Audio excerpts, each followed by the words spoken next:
আসসালামু আলাইকুম। নতুন শিক্ষাক্রম অ্যাওয়ারনেস প্রোগ্রামের আরও একটা ভিডিওতে সবাইকে স্বাগতম, যেখানে আমরা নতুন শিক্ষাক্রমের ইনস অ্যান্ড আউটস নিয়ে কথাবার্তা বলি এবং সেই সাথে আমাদের নতুন শিক্ষাক্রমের উপর সর্বোচ্চ প্রস্তুতির জন্য আমাদের কোর্সের প্রি বুকিং চলতেছে, যেখানে ভর্তি হইলে আমরা নতুন শিক্ষাক্রমে কেমনে ভালো করবো, কীভাবে ভালো করবো, সকল ক্লাস, সকল অ্যাসাইনমেন্টের সব, সকল পিআই বিআই এভরিথিং কভার করা হবে। তো ফ্রিতেই প্রি বুকিং করে রাখতে পারি আমরা চাইলেই। এবং আমরা এখন যে ভিডিওটা বানাইতেছি নতুন শিক্ষাক্রম নিয়ে, সেটা হলো নতুন শিক্ষাক্রমের মূল্যায়ন পদ্ধতিটা কি। এই জিনিসটা বুঝতে আমার নিজেরই দুইজন মাস্টার ট্রেনারের কাছে 3 ঘন্টা 6 ঘন্টা ক্লাস করতে লাগছে, নিজেকে প্রচুর ঘাটাঘাটি করা লাগছে, তারপরে অনেক কিছু জিনিসপাতি কনফিউজিং আছে, সেগুলো ক্লিয়ার করার পরে এই ভিডিও বানাচ্ছি। অনলাইনের প্রচুর ভিডিও আছে মূল্যায়নের উপর, বাট এরকম কম্বাইন্ড একটা ভিডিও হয়তো বা কোথাও নাই, তাই প্রত্যেককে বলবো পুরো ভিডিওটা মনোযোগ দিয়ে দেখার জন্য। এখন প্রশ্ন হলো, কেন আমি মূল্যায়ন পদ্ধতি নিয়ে জানবো? মূল্যায়ন তো করবে স্যার, আমার তাতে কি যায় আসে? প্রশ্ন হইল, যখন আগের শিক্ষা পদ্ধতি ছিল তখন আমাদের টার্গেট কি ছিল? জিপিএ 5 পাওয়া, গোল্ডেন পাওয়া, A+ পাওয়া। আমরা জানতাম যে 80 পাইলে হইলো গিয়া আমাগো A+ দিয়ে দিবা, 80-র উপরে যত পাবো ভালো, বাট 80টা হলো বেঞ্চমার্ক। এবং আমি যদি হইলো গিয়ে প্রত্যেক সাবজেক্টের পাস মার্ক ছিল, কোনো ক্ষেত্রে 40%, কোনো ক্ষেত্রে 25%, ওই পার্সেন্ট নাম্বার পাইলে আমি ফেল করতাম। তো এই অনুযায়ী কিন্তু আমার পড়াশোনাটার অনেক কিছু ডিসাইড হইতো। বাট নতুন শিক্ষাক্রমের মূল্যায়নটা যথেষ্ট কমপ্লেক্স আগের চেয়ে, কিছু ফাঁকফোকর আছে। তো আমি যদি টোটাল মূল্যায়ন পদ্ধতিটা সম্বন্ধে জানি, তাহলে কিন্তু আমি এই ফাঁকফোকর কাজে লাগাই আমার রেজাল্টটাকে ভালো করতে পারবো। এবং একজন শিক্ষক হিসেবে আমি যদি পুরো মূল্যায়ন পদ্ধতিটা বুঝি, তাহলে কিন্তু আমি আমার স্টুডেন্টদের আরও ভালো মতো ক্লাস নিতে পারবো। সো আমরা কথা না বাড়াই সরাসরি মূল্যায়ন পদ্ধতিতে চলে যাই। তো নতুন শিক্ষাক্রমের মূল্যায়নের একদম শুরুতে যে জিনিসটা আমাদেরকে বুঝতে হবে, সেটা হলো পিআই কি। পিআই এইটা এই শিক্ষাক্রমের কাইন্ড অফ প্রাণকেন্দ্র বলা যায়, প্রাণবিন্দু বলা যায়। সেটা হলো পারফরমেন্স ইন্ডিকেটর। পারফরমেন্স ইন্ডিকেটর কি? বছরের শুরুতে মূল্যায়ন নির্দেশিকাতে পিআই সমূহ দেওয়া থাকবে।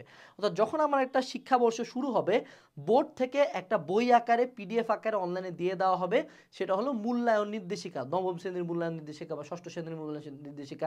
আমরা চাইলে অনলাইনে দেখতে পারি, অলরেডি অনেকগুলো অ্যাভেলেবল আছে। মূল্যায়ন নির্দেশিকাটাতে ওই সাবজেক্টের বিভিন্ন চ্যাপ্টারের আন্ডারে বিভিন্ন প্রকার পিআই দেওয়া থাকবে। পিআই হলো পারফরমেন্স ইন্ডিকেটরগুলো দেওয়া থাকবে। এবং একটা পিআই কি আসলে আসলে প্রশ্ন হইতে পারে যে পিআই জিনিসটা কি। এই পিআইটা হইল কোনো একটা সার্টেন টপিকের উপর যোগ্যতা অর্জনের মানদণ্ড, যেটা যাচাই করার জন্য একজন শিক্ষক বিভিন্ন প্রকার কাজ, অ্যাসাইনমেন্ট, সার্ভে দলীয়ভাবে বা এককভাবে দিতে পারে। অর্থাৎ পিআইটা যদি আমি ব্যাখ্যা করি, সে আগের শিক্ষাবর্ষে আমার একটা টপিক ছিল যে পিথাগোরাসের উপপাদ্য। তো কেউ যদি পিথাগোরাসের উপপাদ্যর প্রতিপাদন করতে পারতো, আমি তাকে 10-এ 10 দিতাম। বাট নতুন শিক্ষাবর্ষে এখন আমাকে এই পিআই এর আন্ডারে ধরো সে একটা চ্যাপ্টারের পিআই এর মধ্যে হলো, পিআইটার টপিক হলো পিথাগোরাসের উপপাদ্য। সে এই পিআইটার আবার 3টা স্টেপ থাকবে, যে পিআইটাতে কে কতটা ভালো এটা বোঝার জন্য। একটা হলো ত্রিভুজ, চতুর্ভুজ, বৃত্ত, যেটা পরে আলোচনা আছে। বাট পিআই এর শুরুতে দেওয়া থাকবে যে যে পিথাগোরাসের উপপাদ্যটা সে মুখে বলতে পারলো, সে একটা নাম্বার পাবে, সে একটা মানদণ্ড পাবে। যে পিথাগোরাসের উপপাদ্যর ত্রিভুজ স্টার্ট করে প্রতিপাদন পর্যন্ত গেল, সে একটা নাম্বার পাবে। ফাইনালি যদি কেউ পিথাগোরাসের উপপাদ্যটা কোনো একটা জায়গায় প্রয়োগ করতে পারে, তাহলে সে একটা মানদণ্ড বা একটা নাম্বারিং পাওয়া যাবে। এই টোটাল জিনিসটা হলো একটা পিআই। তো এরকম প্রত্যেক চ্যাপ্টারের আন্ডারে বেশ কিছু পিআই থাকতে পারে, কোনো চ্যাপ্টারে বেশি, কোনো চ্যাপ্টারে কম। এবং এই পিআইটা যাচাই করার জন্য যে আমার ছেলেটা পিথাগোরাসের উপপাদ্য জানে কিনা, সেটা আর্ট করতে পারে কিনা, সেটা প্রয়োগ করতে পারে কিনা, এগুলো জানার জন্য টিচার চাইলে survey, project presentation, poster presentation, assignment, question answer solving, online থেকে রিপোর্ট প্রেজেন্টেশন, অনেক কিছু দিতে পারে। এটা সম্পূর্ণ টিচারের উপর স্বাধীনতা। সাধারণত মাউসি নির্দেশনা এখান থেকে থাকবে।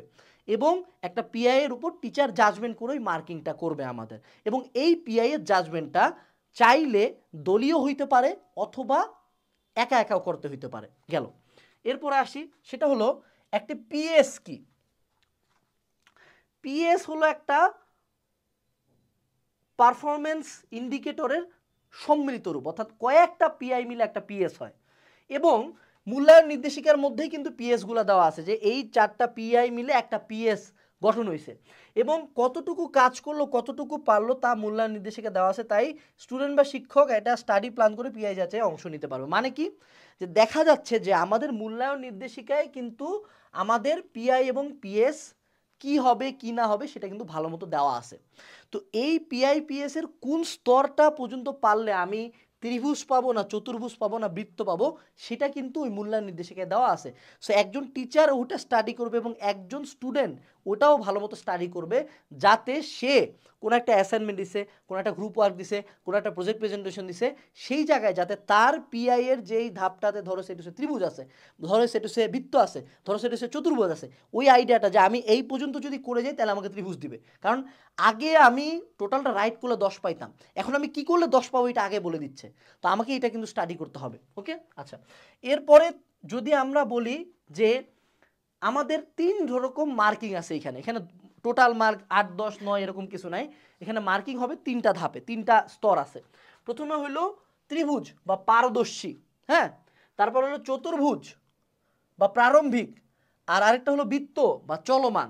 এগুলাকে আবার অনেক সময় NEP এই 3 আকারে হলো আমাদের প্রকাশ করা হয়, বাট নর্মালি ফাইনাল রেজাল্ট অনুযায়ী ত্রিভুজ, চতুর্ভুজ আর বৃত্ত। তাহলে এখানে সবচেয়ে ভালো কি রেজাল্ট? সবচেয়ে ভালো কোন একটা কিছু হলো ত্রিভুজ, যে আমি একটা টপিকে খুব ভালো পারদর্শী, দ্যাট ইজ ত্রিভুজ পাইছি আমি এখানে। আমি চতুর্ভুজ পাইছি, মানে আমি সবচেয়ে খারাপ অবস্থা, প্রারম্ভিক অবস্থায় আছি। এবং বৃত্ত পাইছি বা চাকার মতো, তার মানে আমি এটা হলো অন্তর্বর্তী, কারণ দুইটার মাঝামাঝি একটা অবস্থায় আছি। তো এখানে ত্রিভুজটা দিয়ে আসলে বোঝানো হচ্ছে যে কোনো কিছুর আমি চূড়ায় আছি, বৃত্ত দ্বারা বোঝানো হচ্ছে যে চলমান বৃত্তের মতো আসি, আমার শিখতেছি আমি, এবং ঘর দ্বারা বোঝানো হচ্ছে যে আমি একটা ঘরের মধ্যে এখন আবদ্ধ আছি, এখান থেকে আমি এখনো বের হইতে পারি নাই, টপিকটা আমার ক্লিয়ার হয় নাই। আচ্ছা, এর পরবর্তীতে আমাদের পিআই যে কয়টা দিবে কি না দিবে সেটা আমরা একটু জানি। আমাদের সাধারণত প্রতি মাসে একটা করে পিআই এর মূল্যায়ন দেওয়াটা নিয়ম, ঠিক আছে। এখন চাইলে টিচার একাধিক পিআইও নিতে পারে, এবং প্রতিটা অভিজ্ঞতা শেষে, এখানে একটা লাইন আছে, প্রতি অভিজ্ঞতার শেষে একটা করে পিআই থাকবে। মানে কি, যে প্রতিটা অভিজ্ঞতা মানে প্রতিটা চ্যাপ্টারের সাথে মিনিমাম একটা পিআই এর আমার মূল্যায়ন করতে হবে। আচ্ছা, এরপরে মূল্যায়ন হবে কিন্তু দুইভাবে কি দুইভাবে? এক হলো শিখনকালীন মূল্যায়ন, আর 2 হলো সামষ্টিক মূল্যায়ন। এই দুইটা একটু আমরা বোঝার চেষ্টা করি। হোয়াট ইজ শিখনকালীন মূল্যায়ন? শিখনকালীন মূল্যায়ন হলো সারা বছর জুড়েই চলবে, অর্থাৎ আমি প্রতিদিন স্কুলে যাইতে পারি, 2 দিন 3 দিন পর পর একটা করে মূল্যায়ন হইতে থাকবে একটা সার্টেন পিআই এর উপর। টিচার সেটুসে একটা রিপোর্ট বানাতে দিল, একটা প্রজেক্ট বানাতে দিল, একটা প্রজেক্ট প্রেজেন্টেশন হলো, বা একটা ধরো উৎসব হলো স্কুলে, ওটার উপর একটা পিআই জাজমেন্ট হলো, এবং সারা বছর ধরেই এটা চলতে থাকবে। এবং সর্বমোট পিআই এর অর্ধেক, অর্থাৎ আমার আমার পিআই কিন্তু একটা সার্টেন সাবজেক্টের জন্য নির্ধারিত। ফিজিক্সে সেটা বিজ্ঞানের 10টা আছে, সো সবগুলা পিআই এর অর্ধেক 6 মাসের মধ্যে, এবং বাকি অর্ধেক 6 মাসের মধ্যে কমপ্লিট করতে হবে। অর্থাৎ প্রথম 6 মাসে আমার যদি একটা সাবজেক্টে 12টা পিআই থাকে, প্রথম 6 মাসে আমার প্রথম 6টা শেষ করতে হবে, পরবর্তী 6 মাসে বাকি 6টা শেষ করতে হবে। ওকে, আচ্ছা, এরপর আসি 6 মাস পর সামষ্টিক মূল্যায়ন করা হবে। 6 মাস পরে কি মূল্যায়ন করা হবে? সামষ্টিক মূল্যায়ন। এই যে সামষ্টিক ওয়ার্ডটা, এটাতে আমাদেরকে নোটিস করতে হবে যে সামষ্টিক মূল্যায়ন হলো এই জায়গায় আমরা গ্রুপ ওয়ার্ক করব, সামষ্টিক বলা হচ্ছে এই কারণে। এবং এই গ্রুপ ওয়ার্কটা হলো যে এখানে একাধিক পিআই এর উপর ভিত্তি করেই কিন্তু আমার সামষ্টিক মূল্যায়নটা হবে। অর্থাৎ সে আমি গত 6 মাসে শিক্ষণকালীন মূল্যায়নে 6টা পিআই এর আমার মূল্যায়ন হয়ে আসছে, এখন আমার সামষ্টিক মূল্যায়নে ওই 6টার উপরেই মূল্যায়ন হবে। এবং সামষ্টিক মূল্যায়ন আগে যেমন অর্ধবার্ষিক বার্ষিক হতো ঠিক ওরকমই, বাট এখানে কোনো এক্সাম হবে না, এখানে দলগত কাজ দেওয়া হবে। হইতে পারে প্রজেক্ট প্রেজেন্টেশন, হইতে পারে খেলা, হইতে পারে কোনো ফেস্ট, হইতে পারে কোনো ডিসপ্লে, এনিথিং গোস, পোস্টার প্রেজেন্টেশন হইতে পারে, যে কোনো কিছু। এগুলার উপর বা যে গত 6 মাসের যে পিআইগুলো আছে সেগুলোর উপর আমার একটা সামষ্টিক মূল্যায়ন হবে। এখন আমরা যদি একটু তাকায় দেখি তার পরবর্তীতে কি হবে, এবং সেই 6টা দেখো, উদাহরণস্বরূপ আমরা ধরে নেই যে আমরা প্রথম 6 মাসে সে 6টা যে পিআই আমাদের হয়েছে, আমরা একটা কলম নিয়ে নিই, প্রথম 6 মাসে আমার 6টা পিআই হয়েছে। উদাহরণস্বরূপ ধরেন আমাদের এটা হলো পিআই 1, এটা একটা পিআই 2, একটা পিআই 3, একটা পিআই 4, একটা, এরকম করে চলতেছে আমাদের। হ্যাঁ, ঠিক আবার এক্স্যাক্ট 6 মাস পরে আমি আবার সেম 6টার উপর সামষ্টিক মূল্যায়ন করছি, দুইটাই কিন্তু রিপিট হয়েছে। এটা হলো আমার শিখনকালীন, আর এটা হলো সামষ্টিক, শিখন আর সামষ্টিক, 6টার মূল্যায়ন হয়েছে। এখন কি করব আমি, 6 মাস পরে স্টুডেন্টদের হাতে একটা ট্রান্সক্রিপ্ট যাবে, 10টা সাবজেক্টে 10টা ট্রান্সক্রিপ্ট যাবে পিআই এর, ঠিক আছে। তো এই পিআই ট্রান্সক্রিপ্টটা কিন্তু আমাদেরকে এই দুইটা যে আমি ধাপে শিখনকালীন এবং সামষ্টিক করলাম, এই দুইটা রেজাল্ট কম্বাইন করা হবে। সো পুরো 6 মাসের পিআই এবং ষান্মাসিকের পিআই কম্বাইন করে একটা ট্রান্সক্রিপ্ট তৈরি করা হবে, যেগুলোতে পাওয়া ত্রিভুজ, চতুর্ভুজ, বৃত্ত কম্বাইন করে একটা জাজমেন্ট করা হবে। এবং এর মধ্যে আবার হইতে পারে যে শিখনকালীন কিছু পিআই আছে যেগুলো পিআই শুধু শিখনকালীনই ছিল, আবার কিছু হইতে পারে যে সামষ্টিকে শুধুমাত্র ওগুলা পিআই ছিল, এটাও হইতে পারে। আলটিমেটলি আমাকে দুইটা কম্বাইন করতে হবে। এখন কথা হলো এই কম্বাইনের ক্ষেত্রে আমাদের একটা ক্রম নির্ধারণ করা হয়েছে, সেটা হলো পিআই এর পারদর্শিতা কম্বাইনের সময় ক্রম নির্ধারণ হবে এইভাবে যে আগে ত্রিভুজ, তারপরে চতুর্ভুজ, তারপরে বৃত্ত। ঠিক আছে? তো এই জায়গাটাতে কি এই হিসাবটা সরি একটু ভুল হয়ে গেছে, ত্রিভুজ বৃত্ত আর এখানে লাস্টে হবে চতুর্ভুজ, ত্রিভুজ বৃত্ত আর চতুর্ভুজ। এই জায়গাটাতে কি হবে যে সে টু সে একটা স্টুডেন্ট, ধরো সে টু সে এটা পিআই ওয়ান, এখানে একজন পাইছে ত্রিভুজ, তার পরবর্তীতে প্রথমে সে শিখনকালীনে পাইছে ত্রিভুজ, তার পরবর্তীতে সে সামষ্টিকে আসে পাইছে চতুর্ভুজ। তাহলে এই দুইটা কম্বাইন করে যেটা গ্রেটার দেন একবার যদি আমি ভালো করি আমার রেজাল্ট ভালো। এই জন্য কিন্তু এই শিক্ষাক্রমে অনেক ভালো রেজাল্ট করার সুযোগ আছে। আমি যদি একবার ভালো রেজাল্ট করতে পারি আমি প্রতিবার ভালো রেজাল্ট করতে পারবো, কারণ ভালোটাই আমার কাউন্ট হবে। সো এই দুইটা মিলে আমার ফাইনাল রেজাল্ট হবে ত্রিভুজ। এখন ধরা যাক কেউ পাইছে চতুর্ভুজ শিখনকালীনে এবং সে সামষ্টিকে পাইছে বৃত্ত, তাহলে তখন সে পাবে ফাইনালি বৃত্ত। এইটাই হলো শিক্ষাক্রমের মজাটা, যে আমার দুইটা রেজাল্ট কাউন্ট করে বেস্টটা অলওয়েজ কাউন্ট হবে, অলওয়েজ বেস্ট যেটা সেটা কাউন্ট হবে। তার মানে আমি যদি অ্যাকচুয়ালি ভালো করতে চাই আমাকে রেগুলার মূল্যায়নে আমাদেরকে ফোকাস করতে হবে। যদি আমি রেগুলার মূল্যায়নে অংশ নেই, যে কোনো একদিন যদি আমি ভালো করে ফেলি তাইলে আমার কেল্লা ফতে। আচ্ছা, এর পরবর্তীতে আসি আমরা, কি বলছে 10টি বিষয়ের পিআই এর উপর 10টি ট্রান্সক্রিপ্ট যাবে। ঠিক আছে? একটা জিনিস বুঝতে হবে যে 10টি বিষয়ের পিআই এর 10টি ট্রান্সক্রিপ্ট যাবে। অর্থাৎ আমাদের এখন নতুন যে সাবজেক্টগুলো আছে বাংলা, ইংলিশ, ম্যাথ, বিজ্ঞান, ইতিহাস ও সামাজিক বিজ্ঞান, শিল্প ও সংস্কৃতি, জীবন জীবিকা, ধর্ম, ডিজিটাল টেকনিক্স, স্বাস্থ্য ও সুরক্ষা, এই সবগুলা মিলায় 10টা পিআই ট্রান্সক্রিপ্ট যাবে অভিভাবকের কাছে 6 মাস পরে। ঠিক আছে? এই টোটাল 10টা পিআই এর মধ্যে দেখো এই জায়গায় আমাদের একটা ছক দেওয়া থাকবে। অর্থাৎ আমাদের যে মূল্যায়ন নির্দেশিকাটা ছিল এখানে সেটুসে এটা হলো পিআই1। এই পিআই1 এ লেখা থাকবে সেটুসে পিথাগোরাসের উপপাদ্য। এবং প্রথম ধাপে লেখা আছে যে পিথাগোরাসের উপপাদ্যের নামটা জানতে হবে, দ্বিতীয় ধাপে পিথাগোরাসের উপপাদ্য ত্রিভুজ আট করা জানতে হবে, তৃতীয় ধাপে হলো পিথাগোরাসের উপপাদ্যের প্রয়োগ জানতে হবে। তো আমার স্টুডেন্ট যেটা এই পিথাগোরাসের পিআইতে পাইছে সেইটা ওর এই জায়গায় আমি দিয়ে দেব, এটা হলো ত্রিভুজ, এটা হলো বৃত্ত, এটা হলো চতুর্ভুজ। ও যেটা পাইছে ওই পার্টটাতে আইদার তার টিক দেওয়া থাকবে অথবা তার রেজাল্টটা ওখানে দেওয়া থাকবে যে সে চতুর্ভুজ পাইছে। এরকম করে প্রত্যেকটা সাবজেক্টের জন্য একটা একটা করে পিআই ট্রান্সক্রিপ্ট নিয়ে টোটাল 10টা পিআই ট্রান্সক্রিপ্ট যাবে। আচ্ছা, এর পরবর্তীতে দেখি আমাদের কি বলা হয়েছে। এরপর বাকি 6 মাস যে থাকলো, বাকি 6 মাসে কিন্তু আমার অবশিষ্ট যে পিআইগুলো আছে সেগুলোর আমি শিখনকালীন মূল্যায়ন করে ফেলবো।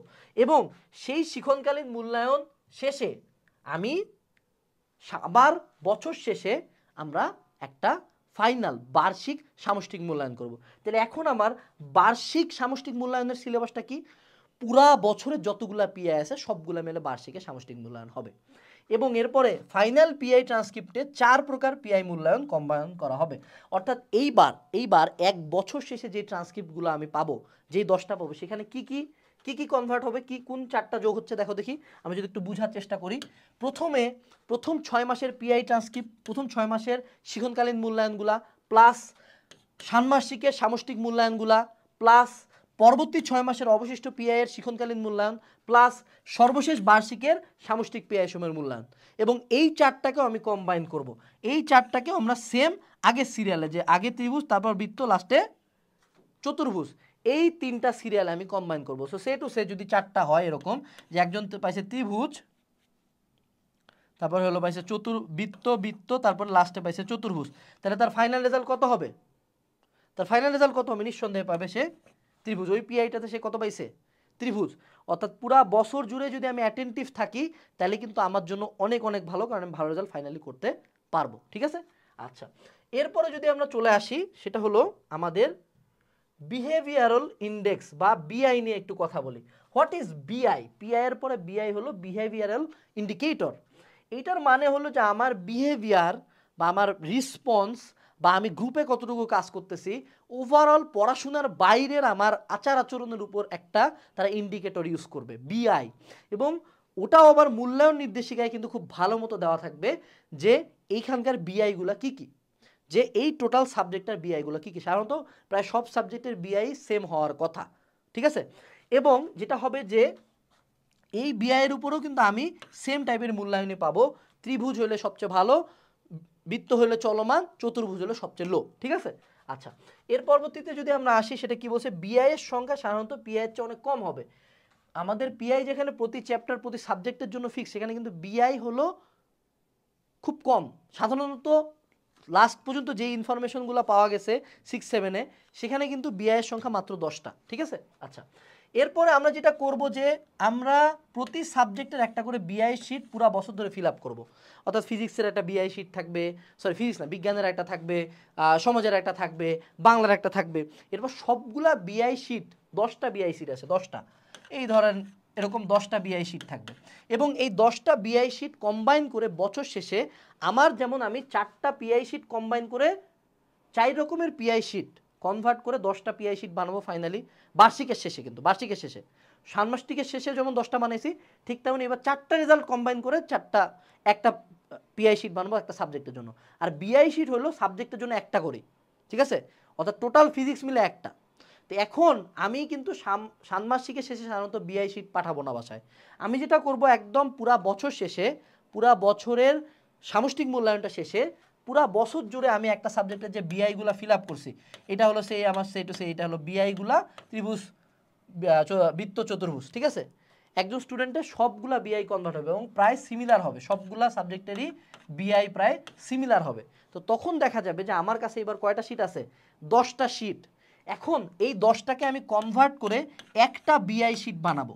এই 10টাকে আমি কনভার্ট করে কি কয়টা শিট বানাবো, একটা বিআই শিট বানাবো। এই বিআই শিটে দেখেন তো, বিআই 1, বিআই 2, 2 তো হবে না, এটা হলো ফিজিক্স, এটা সে টু সে হলো সায়েন্সের বিআই, এটা হলো ম্যাথের বিআই, এটা হলো বাংলার বিআই। প্রত্যেকটা বিআই 1 এরকম করে 10টা বিআই আছে, তাই না। তো একটাতে পাইছে হলো ত্রিভুজ, একটাতে পাইছে চতুর্ভুজ, তারপরটাতে পাইছে চতুর্ভুজ, তারপরটাতে পাইছে চতুর্ভুজ, তারপর পরবর্তী 4টাতে পাইছে হলো বৃত্ত, তারপর 2টাতে পাইছে ত্রিভুজ। যদি এরকম হয়, এই জায়গাটাতে আমাদের ফাইনাল রেজাল্ট হবে হলো আমাদের বেস্ট প্রচুরক। হোয়াট ইজ বেস্ট প্রচুরক, আমি যদি একটু বুঝাই, ফাইনাল রেজাল্ট হবে যে সবগুলা বিআইয়ের মধ্যে প্রচুরক যেটা, অর্থাৎ প্রথম বিআইতে যদি আমি 7টাতে পাই বৃত্ত, 2টাতে পাই ত্রিভুজ, 2টাতে পাই চতুর্ভুজ, তাহলে আমার এখানে সবচেয়ে বেশি সংখ্যায় কে আছে, প্রচুরককে, বৃত্ত। তো পিআই এর বেলা যেমন আমি বেসটা কাউন্ট করতেছিলাম, এবার আমি বেসটা না দিয়ে এবার প্রচুরক হিসাব করতেছি। কিন্তু আছে এখানে একটা, কিন্তু যদি এমন কোনো একটা কেস আসে যেখানে আমার সেটা হচ্ছে চতুর্ভুজ পাইছি 2টা, বৃত্ত পাইছি 2টা, ত্রিভুজও পাইছি 2টা, এখানে তো সবগুলাই সমান সংখ্যক আছে, তখন আমি কি করব, এই জন্য বলা হচ্ছে বেস্ট প্রচুরক। তখন এই প্রচুরকগুলোর মধ্যে বেস্ট কে, ত্রিভুজ, তখন আমি নিব। অথবা সেটা এমন যদি থাকে যে আমার 4টা চতুর্ভুজ এবং একটা বৃত্ত, তাহলে কি হবে, এখানে তো বোঝাই যাচ্ছে যে প্রচুরক নিঃসন্দেহে আমার চতুর্ভুজ, সে চতুর্ভুজই পাবে। কিন্তু যদি সেটু সে আবার 4টা বৃত্ত হয়ে যায়, তখন আবার বেস্ট প্রচুরক, এই যে 2টার মধ্যে বেস্ট কে, চলমান বা বৃত্তটা আমার এটা হচ্ছে বেটার। সো এইটা হবে আমার বিআই, ফাইনাল বিআই রেজাল্ট। সো এরকম 10টা বিআই শিট কম্বাইন করে আমাদের একটা বিআই শিট বছর শেষে আমার বাসায় যাবে। ক্লিয়ার? আচ্ছা, এখন আমরা আসি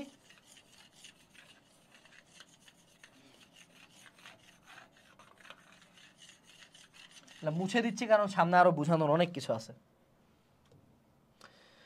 তাহলে বার্ষিক সামষ্টিক শেষে, যখন আমার বার্ষিক সামষ্টিক মূল্যায়ন শেষ হবে, তখন অভিভাবক কয়টা শিট পাইলো আমার হাতে, 11টা। প্রত্যেক সাবজেক্টের জন্য একটা করে পিআই এবং সবগুলা সাবজেক্টের বিআই কম্বাইন করে একটা বিআই, টোটাল 11টা। এবং এই যে ট্রান্সক্রিপ্টগুলা, বিআই ট্রান্সক্রিপ্ট কিন্তু আমরা বছর শেষে একটা দিচ্ছি, কিন্তু পিআই ট্রান্সক্রিপ্ট কিন্তু বছরে 2বার দিব। অর্ধবার্ষিকের শেষে 10টা দিব আর বার্ষিকের শেষে 10টা দিব। অর্ধবার্ষিকে 10টা সাধারণত ফেরত নেওয়া হবে, দেন ওগুলো কম্বাইন করে ফাইনাল রেজাল্টটা আমাদেরকে আবার বার্ষিকে দেওয়া হবে। এখন এইটা গেল হলো পিআই বিআই এর হিসাব, কিন্তু পিআই বিআই দিয়ে আমাদের কিছু ক্যালকুলেশন আছে। এই জায়গাটাতে এখন আমরা আসি, সেটা হলো পিআই বিআই এর স্তর। এখন আমাদের এই যে ত্রিভুজ, বৃত্ত, চতুর্ভুজ, এগুলা তো অভিভাবকদের জন্য বোঝা টাফ, এবং ত্রিভুজ, বৃত্ত, চতুর্ভুজ দিয়ে আমি আসলে খুব ইজিলি ক্যালকুলেটও করতে পারি না একজন স্টুডেন্ট কতটুকু ভালো। তো আমাকে একজন স্টুডেন্টের পুরা বছরের পারফরমেন্স অনুযায়ী তাকে একটা ফাইনাল মার্কিং দিতে হবে। যেমন আমরা পুরা বছরের মার্ক অনুযায়ী তাদেরকে জিপে 5 টাইপ এরকম কিছু একটা দিতাম। সো এই যে সবগুলা পিআই বিআই মিলায় আমরা তাদেরকে একটা স্তর বিন্যাস করব, স্তর, পারদর্শিতার স্তর নিয়ে এখন কথাবার্তা হবে।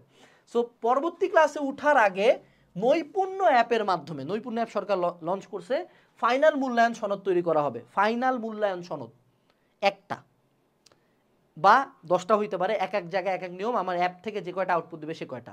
টিচার কি করবে, এই যে আমি 10টা পিআই শিট এবং একটা বিআই শিট যে রেডি করলাম, এগুলো সবগুলো নৈপুণ্য অ্যাপে ইনপুট দিবে এবং নৈপুণ্য অ্যাপ বাকি সব ক্যালকুলেশন করে আমার ফাইনাল মূল্যায়ন সনদটা দিয়ে দিবে।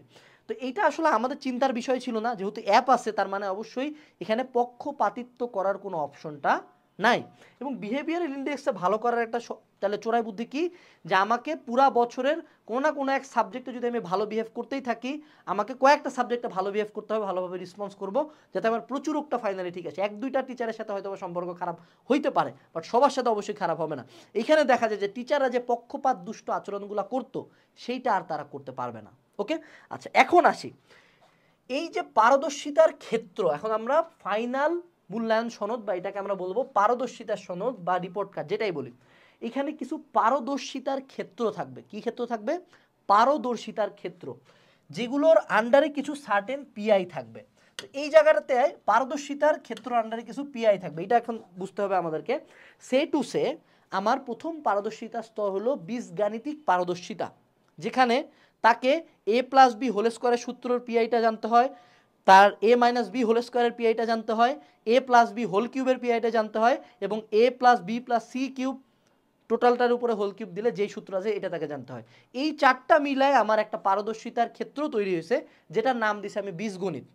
ঠিক আছে, তো আমাদেরকে এখন তাহলে কি এক্সট্রাক্ট করতে হবে, যে আমার পারদর্শিতার ক্ষেত্রগুলোর জন্য যেই পিআইগুলো ইম্পর্টেন্ট, সেই পিআইগুলোতে যদি আমি বেটার রেজাল্ট করি, অবশ্যই আমার ফাইনাল রেজাল্ট ভালো হবে অ্যাজ এ স্টুডেন্ট। এটা কিন্তু আরেকটা হ্যাক। এখন আসি যে এই যে চূড়ান্ত ট্রান্সক্রিপ্ট যখন হবে, এই পিআই অর্থাৎ ওই পারদর্শিতার ক্ষেত্র আন্ডারে যে পিআইগুলো আছে, ওই পিআইগুলোর মূল্যায়নে স্টুডেন্টকে বেশি অ্যাটেন্টিভ থাকতে হবে এবং সেই পিআইগুলোর মূল্যায়ন মান চূড়ান্ত মান থেকে নেওয়া হবে এবং ক্যালকুলেট করা হবে। তো এই যে পিআইগুলো এখন তাহলে মানে আবার কম্বাইন করবে এরা কি করবে, এবার আবার পিআইগুলো কম্বাইন করবে। তো এখন দেখা যাক যে আমার PI1 ফিজিক্সের PI1, PI2, PI4 এরকম করে ডট ডট করে টোটাল 1 2 3 4 5 6 7 8 9 9টা পিআই মিলে আমাদের একটা পারদর্শিতার স্তর নির্ধারণ করা হয়েছে। এই পারদর্শিতা স্তরের নির্ণায়ক মান কত হবে?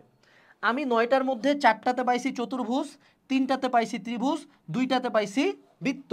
তো পারদর্শিতা স্তর ক্যালকুলেশনের সোজা সূত্র হইল আমাকে সবচেয়ে বেস্ট রেজাল্টগুলো থেকে সবচেয়ে ওয়ার্স্ট রেজাল্টগুলোকে বিয়োগ করতে হবে, ডিভাইডেড বাই টোটাল কতগুলো পিআই আছে ওই স্তরের আন্ডারে ইন্টু 100%। আমি একটু হিসাবে বুঝাই, আমাদের এখানে এটা তো আসলে 1 দিছে, এটা 100 হবে। ঠিক আছে, এখানে একটু বুঝাই যে এখানে আমাদের টোটাল চতুর্ভুজ আছে কয়টা? 1টা 2টা 3টা 4টা, তার মানে সবচেয়ে ওয়ার্স্ট হলো 4টা, সবচেয়ে বেস্ট কটা? 1 2 3 3টা। ভাই বৃত্ত কোথায় গেল? বৃত্ত এই ক্যালকুলেশনে নাই, বৃত্ত এই ক্যালকুলেশনে নাই। তাহলে 3 - 4 ডিভাইডেড বাই আমাদের এই টোটাল পিআইটার আন্ডারে কতগুলো, এই টোটাল পারদর্শিতার ক্ষেত্রের আন্ডারে কতগুলো পিআই বলছি আমরা? 1টা 2টা 3টা 4টা 5টা 6টা 7টা, 4 3 7 2 9, তার মানে ডিভাইডেড বাই কত হবে? 9 ইন্টু আমি দিব কত? 100%। এটা যত পার্সেন্টেজ আসবে তত। এখানে একটা মজার বিষয় নোটিসেবল, যে আমার পারদর্শিতা স্তর নির্ণায়ক মান তার মানে প্লাস হইতে পারে, মাইনাসও হইতে পারে, জিরো হইতে পারে। এখানে কিন্তু বৃত্ত যেগুলোতে পাইছি সেগুলো কোনো কাউন্টে আসতেছে না। এখন এখানে আরেকটা নোটিসেবল পার্ট আছে, সেটা হলো এই যে আমার পিআইগুলার যে মানগুলা, এই যে স্তর নির্ণায়ক মানগুলা, স্তর নির্ণায়ক মানগুলার উপরে আমাদের এখন এই জায়গায় কিছু স্তর দেওয়া আছে এক্স্যাক্ট কিছু মানের উপরে। যদি আমার অনন্য হয় বা আপগ্রেডিং, যদি আমি 100% পাই তাহলে এটা সবচেয়ে বেস্ট। দেন অর্জনমুখী বা অ্যাচিভিং হবে কি? যদি greater than or equals to 50% হয়। যদি অগ্রগামী বা অ্যাডভান্সিং হয় তাহলে গ্রেটার দেন ইকুয়ালস টু হবে 25%। যদি সক্রিয় বা অ্যাক্টিভেটিং হয় তাহলে গ্রেটার দেন ইকুয়ালস টু কি হবে? 0%। অর্থাৎ 0 থেকে 24 পর্যন্ত এক কাহিনী, 25 থেকে 49 পর্যন্ত এক কাহিনী। ঠিক আছে, আচ্ছা এরপরে অনুসন্ধানী বা এক্সপোজিং -0 থেকে -25 সমান বা তার নিচে। বিকাশমান বা ডেভেলপিং কি? -50%-এর সমান বা তার নিচে। আর প্রারম্ভিক বা এলিমেন্টারি কি? -100%-এর নিচে। তো যদি আমরা -100%-এর নিচে পাই তার মানে আমি সবচেয়ে খারাপ রেজাল্ট করছি। কিন্তু নতুন শিক্ষাক্রমের আরেকটা পজিটিভ সাইড কিন্তু আমরা এখানে দেখতে পাচ্ছি যে এই জিনিস যখন আমরা ফাইনালি জানতে পারবো, এটা কিন্তু অত ইজি না। এবং এটাতে কোনো স্টুডেন্টকে কিন্তু আমি খারাপ বলতেছি না বলতেছি যে এফ পাইছে না বি পাইছে, আমি তার ইভেন -1গুলোও কিন্তু একটা ভালো ওয়ার্ড দ্বারাই প্রকাশ করছি। এটা কিন্তু স্টুডেন্টের মধ্যে হীনমন্যতা অনেকাংশে কমাবে এবং খারাপ স্টুডেন্টের ট্যাগ দিয়ে দেওয়া বা একজন স্টুডেন্টের রেজাল্ট নিয়ে হীনমন্যতা ভুগা, বাপ মায়ের অযথা একটা স্টুডেন্টকে প্যারা দেওয়া, সেগুলো কিন্তু থাকবে না। এর পরবর্তীতে আমি আরেকটা জিনিস বলে দিতে চাই, এই টোটাল ভিডিওটা যদি কারো দেখে ভালো লাগে, এটা নিয়ে আমরা প্রচুর স্টাডি করছি, নতুন শিক্ষাক্রম নিয়ে আমাদের এই প্ল্যাটফর্ম বিগত 6 মাস ধরে প্রিপেয়ার হচ্ছে এবং সকল ক্লাস, সকল অ্যাসাইনমেন্টের সলভ, কিভাবে এই ফাঁকফুকর ধরে ভালো রেজাল্ট করবে, 10টা সাবজেক্টের সলভিং, অনুসন্ধানী পাঠের সলভ, এভরিথিং একটা কোর্সে আছে যেটার এখন ফ্রিতে প্রি বুকিং চলতেছে। তো যদি কারো এতক্ষণ পর্যন্ত ভিডিওটা দেখে ভালো লাগে, অবশ্যই এই প্রি বুকিংটা করে ফেলতে হবে, যাতে কোর্স আনলে সবার আগে সবগুলা ক্লাস আমরা নিয়ে নিতে পারি এবং সবচেয়ে বড় ডিসকাউন্টের কারণ প্রি বুকিং করলে সবাইকে ডিসকাউন্ট কুপন SMS করে দেওয়া হবে। তো ভিডিও ডেসক্রিপশন বক্সে অবশ্যই গুগল ফর্মটা ফিল আপ করে ফেলবেন। আচ্ছা, এরপরে আসি আমাদের ফাইনাল কিছু জানার তথ্যে। তো বিআই এর ক্ষেত্রে আমাদের ফাইনাল বিআই ট্রান্সক্রিপ্টেও কিন্তু আমাদের এরকম এক্স্যাক্ট ক্যালকুলেশনই করা হবে, অর্থাৎ বিআই এর ক্ষেত্রেও আমাদের কিন্তু স্তর নির্ণায়ক মান আছে এবং আমরা কিন্তু সামনে কিছু ওয়ার্ড পাবো, পিআই, বিআই, পিএস, বিএস, কয়েকটা পিআই মিলে একটা পিএস হয় এবং কয়েকটা বিআই মিলে একটা বিএস হয়। আমরা পিআই আর বিআই সম্বন্ধে জানি। তো পিএস আর বিএস কি? পিএস হলো পারফরমেন্স স্ট্যান্ডার্ড আর বিএস হলো বিহেভিয়ারাল স্ট্যান্ডার্ড, পারদর্শিতার আদর্শ আর আচরণিক আদর্শ। ঠিক আছে, আরও কিছু তথ্য আমরা জানবো। এখানে এই নতুন শিক্ষাক্রমে আমরা অধ্যায়ের বদলে কি বলতেছি? অভিজ্ঞতা বলতেছি। আমরা রোল নম্বরের পরিবর্তে কিন্তু এখন আইডি নাম্বার দিব। এখন কেউ ভালো রেজাল্ট করলে তারা ফার্স্ট বয় মানে রোল 1 দিব এরকম না, প্রত্যেকের নির্ধারিত আইডি নাম্বার থাকবে, সেই আইডি নাম্বার অনুযায়ী কিন্তু নৈপুণ্য অ্যাপ থেকে রেজাল্ট আসবে। এবং আমাদের যদি কেউ 10টা বিষয়ের মধ্যে 3টা বিষয়ে সবগুলো আমরা চতুর্ভুজ পাই, সবগুলো চতুর্ভুজ মানে কি? সবগুলোতে -100% পাই, 3টা বিষয়ের সবগুলা পিআই এর বা সবগুলা পারদর্শিতা স্তরেই যদি আমার -100% থাকে, তাহলে আমি অকৃতকার্য, মানে নেক্সট ইয়ারে আমি উঠতে পারবো না। আচ্ছা, এরপরে শিক্ষকের কাজ কিন্তু আমাদের ওই যে বার্ষিক সামষ্টিকের 10টা পিআই এবং একটা বিআই বানানো, বাকিটা কিন্তু অ্যাপে ইনপুট দিলে আমাদের রেজাল্ট চলে আসবে নৈপুণ্য অ্যাপে। এবং ক্লাস 9-এ আমাদের কিন্তু একটা বই দেওয়া হবে, এগুলোর উপর মূল্যায়ন হয়ে ক্লাস 10-এ উঠবো। ক্লাস 10-এ আবার নতুন বই দেওয়া হবে, যেগুলোর মূল্যায়নের উপর ভিত্তি করে আমি আবার এসএসসি দিব। এসএসসিতে একটা পাবলিক পরীক্ষা হবে ক্লাস 10-এ। এবং আমরা তো এই যে জানি ত্রিভুজ, চতুর্ভুজ, বৃত্ত, এক্সপার্ট, প্রগ্রেসিভ অ্যান্ড প্রারম্ভিক। ঠিক আছে। আচ্ছা, সামষ্টিক মূল্যায়নের ক্ষেত্রে আমি যদি একটু কথা বলি, সামষ্টিক মূল্যায়ন যেদিন হবে, সামষ্টিক মূল্যায়নের দিন কিন্তু 3টা সেশন হবে। অর্থাৎ আমাদের যখন সামষ্টিক মূল্যায়নের রুটিন দেওয়া হবে, ওই রুটিনে প্রতিটা সাবজেক্ট 3 দিন করে টাইম পাবে। প্রথম দিন, দ্বিতীয় দিন, তৃতীয় দিন। সেটা হচ্ছে বাংলার প্রথম দিন সামষ্টিক মূল্যায়নের, দ্বিতীয় দিন সামষ্টিক মূল্যায়ন হবে, তৃতীয় দিন সামষ্টিক মূল্যায়ন হবে। প্রতিটা সাবজেক্ট 3টা করে সেশন পাবে। 1 ঘন্টা হইতে পারে, 30 মিনিট হইতে পারে, 3 ঘন্টা হইতে পারে, কিন্তু ফাইনাল সেশনটা বড় সময় ধরে হবে। কেন? কারণ প্রথম যেই 2 দিন আছে সামষ্টিক মূল্যায়নের, প্রথম 2 দিন হইলো প্রিপারেশন সেশন হবে। শিক্ষার্থীদেরকে বোঝানো হবে যে তোমাদের প্রজেক্ট প্রেজেন্টেশন এইভাবে করবা, এইভাবে বানাবা, আমাদের ফেসটা হবে এইভাবে, তোমাদেরকে এই সব জিনিসপাতি পারফর্ম করতে হবে।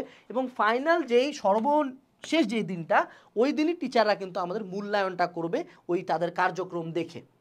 এর পরবর্তীতে আসি, অভিজ্ঞতা বা অধ্যায় শেষ করার পরেই সেটার পিআই এর মূল্যায়নগুলো শিক্ষকরা করে ফেলেন। যারা শিক্ষকেরা আছেন পিআই ফেলায় না রাখে, অবশ্যই একটা চ্যাপ্টার শেষ হলে সেটার পিআই এর মূল্যায়ন করে ফেলবেন। এবং আমাদের এই দিয়েই আলোচনা শেষ হয়ে গেল।